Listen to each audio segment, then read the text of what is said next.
आ गए। 5 राज्यों में से 4 राज्यों में बीजेपी को बहुमत मिला है, जिसे लेकर मुख्यमंत्री मनोहर लाल ने बीजेपी नेताओं और कार्यकर्ताओं को, आपको बता दें कि उन्होंने उन्हें जीत की बधाइयां दी। और तो वहीं पंजाब में बिछड़ने पर सीएम ने कहा कि ऐसा पहली बार हुआ है कि बीजेपी ने पंजाब में चुनाव पूरी तरह से अपने चुनाव चिन्ह पर लड़ा है। तो वहीं दूसरी तरफ 5 राज्यों में कांग्रेस पर निशाना भी साधा है और इसी के साथ सीएम ने पंजाब में आम आदमी पार्टी की बढ़त पर तंज कसा है।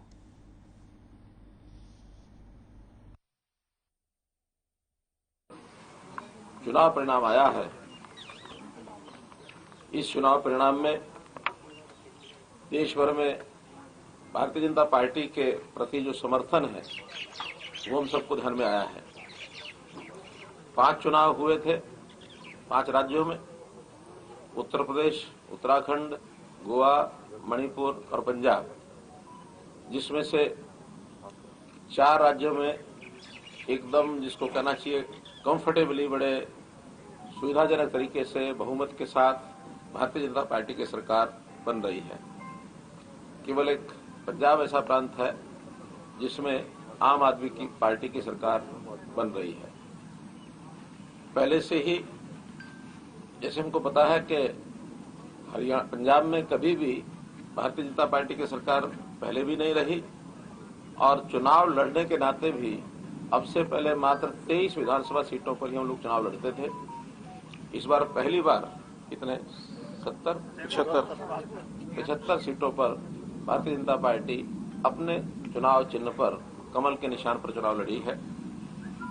क्योंकि पहली बार जब भी कोई इस प्रकार का बड़ा चुनाव कोई एक स्टेट में कोई पार्टी लड़ती है तो ऐसा कभी भी हम सोचते नहीं कि पहली बार में ही हमारी जो सरकार बनेगी। हरियाणा में भी हमने देखा कि जब हमने अकेले चुनाव लड़ना शुरू किया था सन 2000 में, 2000 में भी अकेले,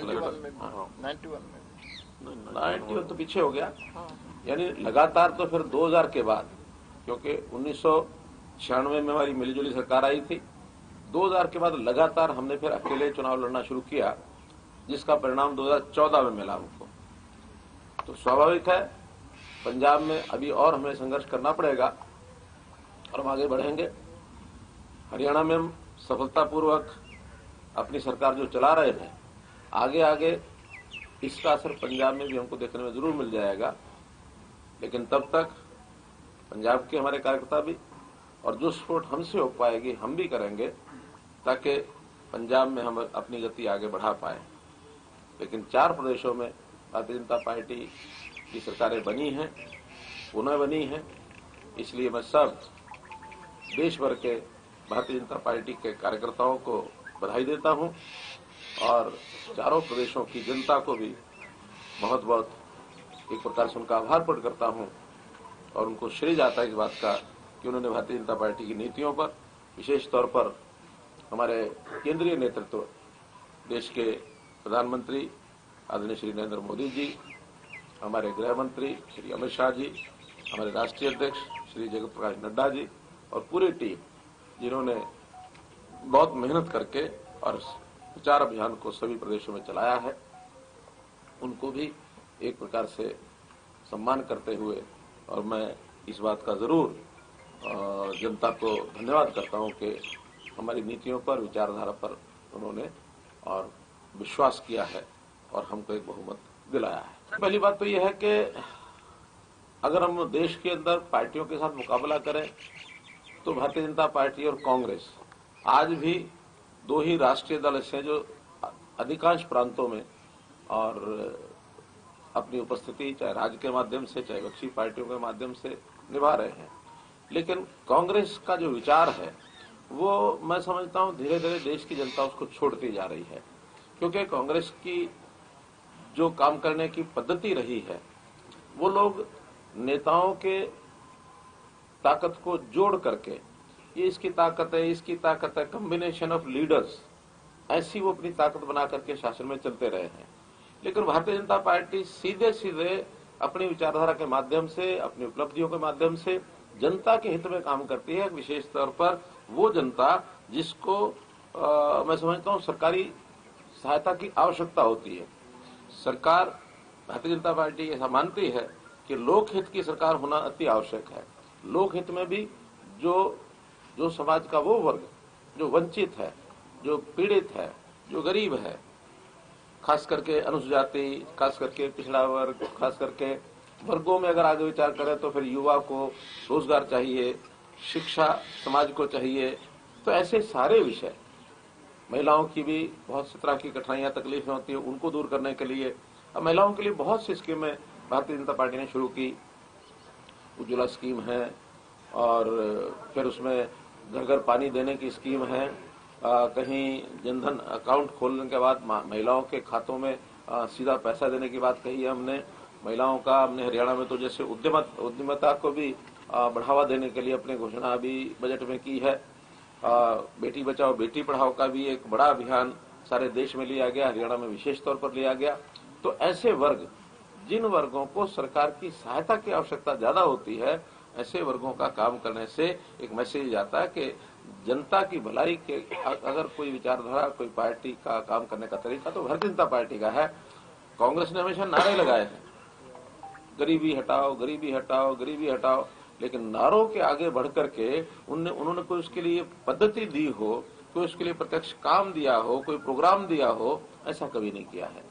केवल नारों से नहीं बनता है, प्रत्यक्ष जमीन पर काम जब करते हैं उसका लाभ, यानी उसका जो जनता है उसका एक उसको रिकॉग्नाइज करती है। कोई पार्टी एक या दो प्रदेशों में आती है तो उसको कोई ऐसा नहीं कह सकते कि विकल्प बन करके कोई देशव्यापी काम कर लिया है। ऐसे तो पहले भी होती रही है।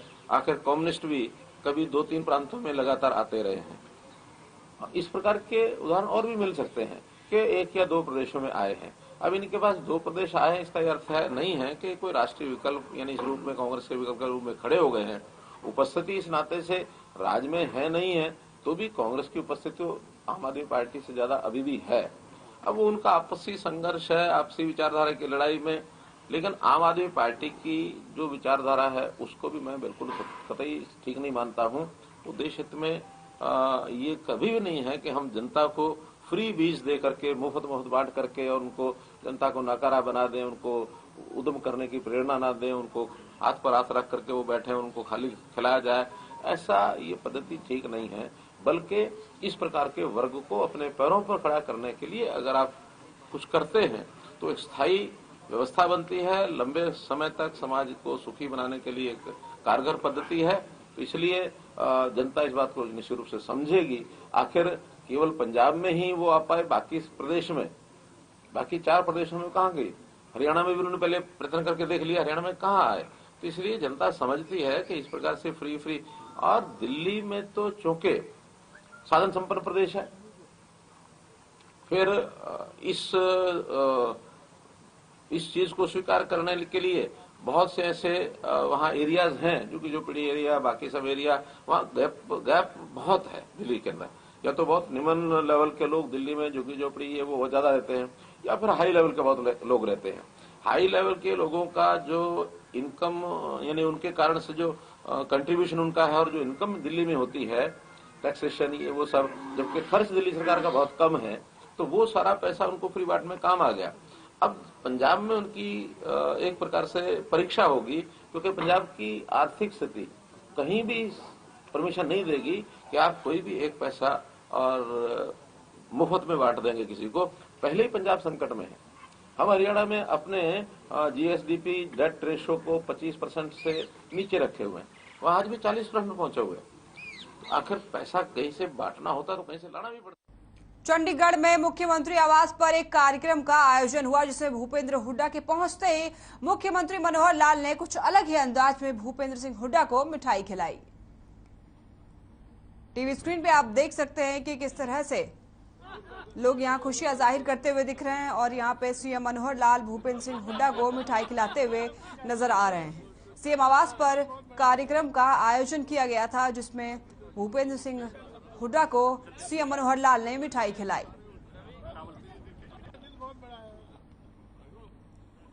विधानसभा चुनावी दंगल में भिवानी में जश्न का माहौल देखने को मिला। आपको बता दें कि बीजेपी की 4 राज्यों में जीत के बढ़त पर बीजेपी के विधायक घनश्याम सर्राफा ने मिठाई कल से ही बांटनी शुरू कर दी थी और इस दौरान उन्होंने कहा है कि 4 राज्यों में बीजेपी की सरकार का बोलबाला है। और साथ ही विधायक घनश्याम सर्राफा कल सुबह से ही टीवी के आगे टकटकी लगाकर बैठे हुए थे और 4 राज्यों में जीत में बढ़त के बाद विधायक ने खुशी जाहिर की और कहा है कि आने वाले लोकसभा चुनाव में फिर से मोदी और अमित शाह का जादू चलेगा और 4 राज्यों में बीजेपी की जीत के बाद खुशी का माहौल देखने को मिला।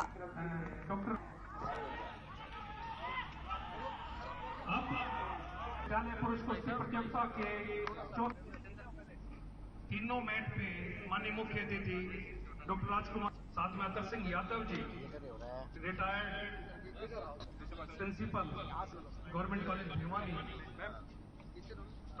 Madam Ritu Singh ji, registrar Chaudhary Bansilal university Bhiwani, madam Asha Punia ji रहे हैं। स्वयं भी बहुत बड़े स्पोर्ट्समैन आप रहे हैं।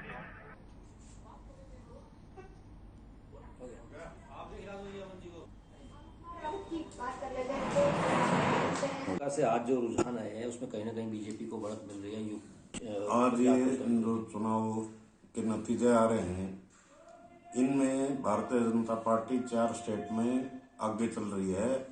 इसमें उत्तर प्रदेश, उत्तराखंड, गोवा, मणिपुर, ये चारों स्टेट एक महत्वपूर्ण स्थान रखते हैं और इनका चुनाव ऐसा होता है जो पूरे देश के लिए भी ये चुनाव की जो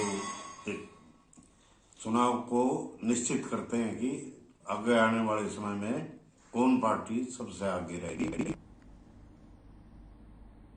गुरुग्राम के पटौदी में विधायक सत्यप्रकाश ने होली मिलन समारोह का आयोजन किया और आपको बताएं 4 राज्यों में बीजेपी की जीत का जश्न मनाया। दरअसल 5 राज्यों में विधानसभा चुनाव 2022 के रिजल्ट आ चुके हैं और जिसमें बीजेपी 4 राज्यों में जीत हासिल की है और इस चुनावी दौड़ में पूरा देश यूपी पर अपनी नजर बनाए हुए बैठा था, लेकिन एक बार फिर बीजेपी ने प्रचंड बहुमत हासिल कर लिया है और ये साफ कर दिया कि एक बार फिर उत्तर प्रदेश में बीजेपी आ रही है, जिसके चलते केवल यूपी ही नहीं बल्कि हरियाणा में भी जश्न का माहौल देखने को मिला। अगर कोई 70-75 पार हुआ तो अलग बात है।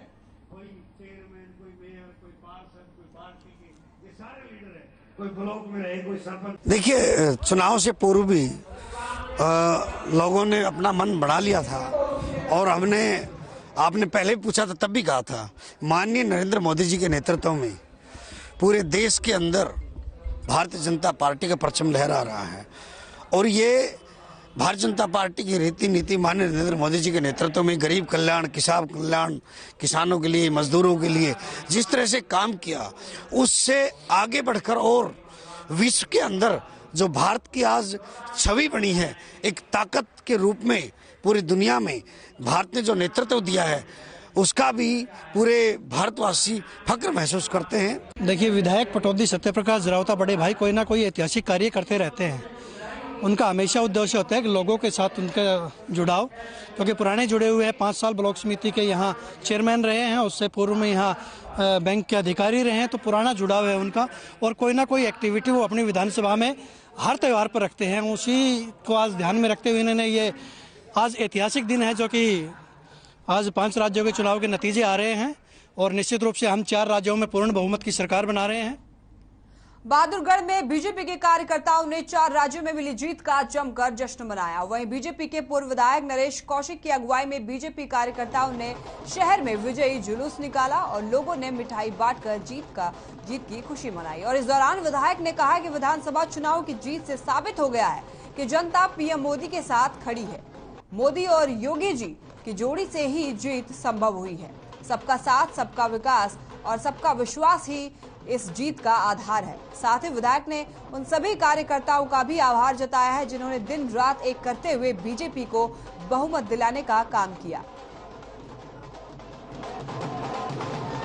2014 के चुनाव में जिस तरह से लोगों ने विश्वास व्यक्त करते हुए माननीय प्रधानमंत्री नरेंद्र मोदी जी को पूर्ण बहुमत से प्रधानमंत्री बनाया था, उसका विश्वास जताते हुए माननीय प्रधानमंत्री जी ने 7 साल में जो धमाल किए हैं उनका नतीजा आज जो है हमें देखने को मिला है। आज 5 स्टेटों में से 4 स्टेटों में भारतीय जनता पार्टी पूर्ण बहुमत से जो है जीती है। ये कार्यकर्ताओं का हौसला आज पूरा जो है बढ़ा हुआ है और इस चुनाव से अब पूरे देश के अंदर भाजपा का परचम लहराने का काम भारतीय जनता पार्टी कार्यकर्ता करेंगे।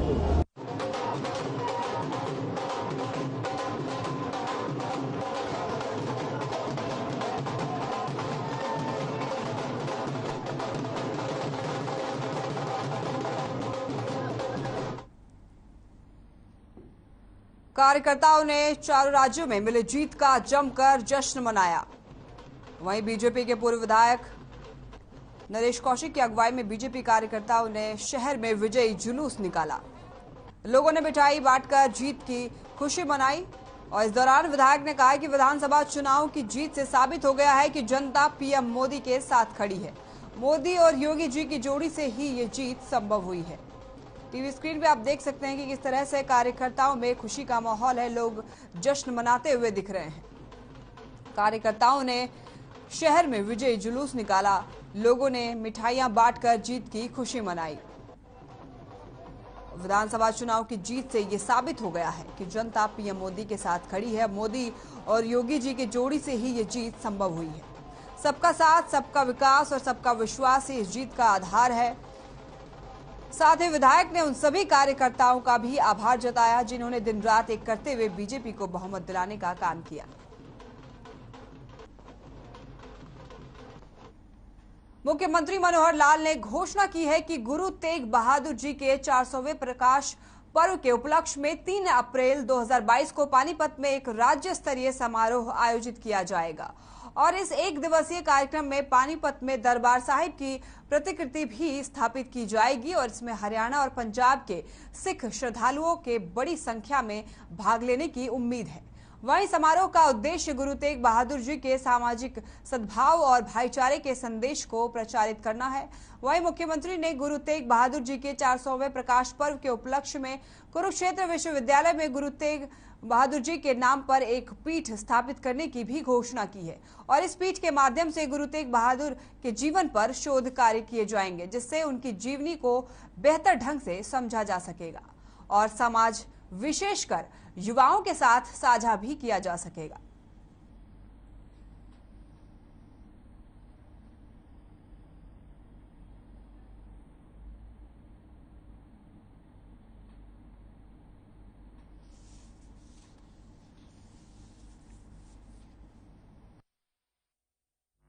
महापुरुष हुए हैं। कहते शंकराचार्य जी ने पूरे देश में घूम करके 4 स्थानों पर मठ स्थापित किए और वो भी उत्तर, दक्षिण, पूर्व, पश्चिम पूरे देश के, अर्थात एक सूत्र में पिरोया। भगवान राम ने पूरे देश का भ्रमण किया, पांडवों ने पूरे देश का भ्रमण किया, भगवान कृष्ण के भी कहीं मथुरा तो कहीं हरियाणा। फरीदाबाद में लगने वाले सूरज कुंड मेले की तैयारी को लेकर हरियाणा के मुख्य सचिव संजीव कौशल ने वीडियो कॉन्फ्रेंसिंग के जरिए अधिकारियों की बैठक ली। वहीं मुख्य सचिव ने अधिकारियों को निर्देश देते हुए कहा है कि समय पर सभी तैयारियां पूरी कर लें ताकि मेले में आने वाले लोगों को किसी तरह की कोई परेशानी न उठानी पड़े। उन्होंने ये भी कहा कि प्रतिभागियों और आगंतुकों के साथ बेहतर इंटरफेस के लिए सूरज कुंड मेला मैदान में सार्वजनिक सुविधाओं को मजबूत किया जाए। वहीं मेले के दौरान कानून व्यवस्था को बनाए रखने के लिए पुलिस बल भी तैनात किया जाए। इस बार 35वां सूरज कुंड इंटरनेशनल क्राफ्ट्स मेला 2022 में उज्बेकिस्तान फॉरेन पार्टनर और जम्मू और कश्मीर थीम राज्य के रूप में भाग लेगा। मेला में भागीदारी करने के लिए अभी तक 30 देशों ने सहमति दे दी है। फरीदाबाद में लगने वाले सूरज कुंड मेले की तैयारियों को लेकर हरियाणा के मुख्य सचिव संजीव कौशल ने वीडियो कॉन्फ्रेंसिंग के जरिए अधिकारियों की बैठक ली। मुख्य सचिव ने अधिकारियों को निर्देश देते हुए कहा है कि समय पर सभी तैयारियां पूरी कर ले ताकि मेले में आने वाले लोगों को किसी तरह की कोई परेशानी न उठानी पड़े। साथ ही उन्होंने कहा है कि प्रतिभागियों और आगंतुकों के साथ बेहतर इंटरफेस के लिए सूरज कुंड मेला मैदान में सार्वजनिक सुविधाओं को मजबूत किया जाए। मेले के दौरान कानून व्यवस्था को बनाए रखने के लिए पुलिस बल भी तैनात किया जाए। कैथल में स्टेट क्राइम ब्रांच का शानदार कारनामा सामने आया है। मामला शहर थाना क्षेत्र का है, जहां ऑपरेशन मुस्कान के तहत स्टेट क्राइम ब्रांच और बाल संरक्षण विभाग की टीम ने संयुक्त कार्रवाई करते हुए पेहवा चौक की मधु स्वीट्स पर दबिश दी और बाल मजदूरी कर रहे 4 मासूम बच्चों को मुक्त करवाकर बाल संरक्षण विभाग को सौंप दिया। वहीं विभाग की टीम के पहुंचने पर दुकान में हड़कंप मच गया। आपको बता दें कि बाल संरक्षण विभाग को सूचना मिली थी कि पेहवा चौक पर बाल मजदूरी करवाई जा रही है। वहीं मामले में संज्ञान लेते हुए क्राइम ब्रांच और बाल संरक्षण विभाग की टीम ने कार्रवाई कर 4 मासूमों को आजाद करवाया। फिलहाल पुलिस मामले की जांच पड़ताल में जुट गई है। यहाँ पे हमें जानकारी मिली थी कि यहाँ पे चाइल्ड लेबर करवाई जा रही है, जिसके लिए हम लोग यहाँ पे आए और हम लोगों ने इन बच्चों को देखा, उन बच्चों को रेस्क्यू करने के लिए आए ताकि इन बच्चों को रिहेबिलिटेट किया जा सके। यहाँ पे कितने बच्चे मतलब लेबर यहाँ कर पे रहे अभी हैं? कितने 6 बच्चे मिले हैं ना? 4 बच्चे मिले हैं हमें, लेकिन इनकी अभी इनकी एज वेरिफिकेशन होनी बाकी है क्योंकि इनके पास कोई डॉक्यूमेंट प्रूफ नहीं है। उसके बाद ही पता लगेगा कि ये चाइल्ड लेबर में है या नहीं है। अच्छा, ये मतलब कब से काम कर रही हैं यहाँ पे? अभी इनसे इसके बारे में बात करना बाकी है। अच्छा, अभी आपने यहाँ पे सिर्फ मतलब क्या क्या जानकारी जुटाई है यहाँ से? हमने जानकारी इतनी जुटाई है कि हम यहाँ पे आए हैं, बच्चों को हमने देखा है, जो हमें जानकारी मिली थी कॉन्फिडेंशियल जानकारी। पलवल में पुलिस को बड़ी कामयाबी हाथ लगी है। मामला होडल थाना क्षेत्र का है, जहां जिले के अपराध शाखा पुलिस ने मुखबिर की सूचना पर अफीम की खेती पकड़ी है। जानकारी के अनुसार आधा एकड़ में अवैध रूप से अफीम की खेती की जा रही थी। वहीं मौके पर पहुंचकर तहसीलदार संजीव नागर ने हालात का जायजा लिया। फिलहाल पुलिस मामले की कार्रवाई में जुटी हुई है।